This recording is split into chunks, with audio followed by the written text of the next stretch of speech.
Inilah rekaman momen tentara Ukraina dikepung dan diserang pasukan Rusia di Kurakovka. Pasukan Brigade ke-114 dari Angkatan Darat Rusia mengklaim telah menguasai sebagian Kurakovka. Setelah menyelesaikan operasi pembebasan kota Gornyak, para prajurit Brigade ke-114 segera mengalihkan upaya mereka ke arah strategi baru Kurakovka. Rekaman detik-detik pembebasan beredar di Telegram pada Rabu 30 Oktober 2024.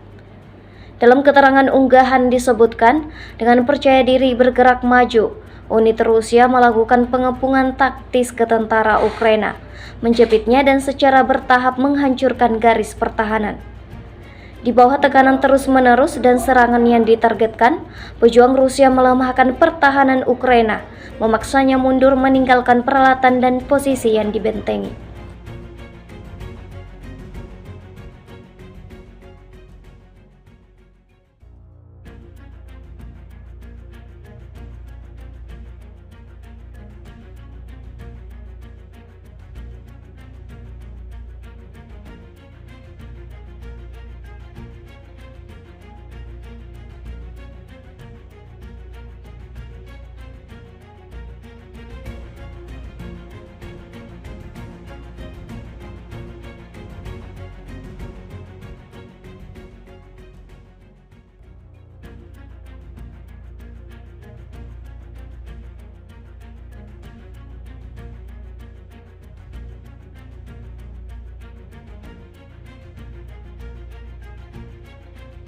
Download Tribun X sekarang, menghadirkan lokal menjadi Indonesia.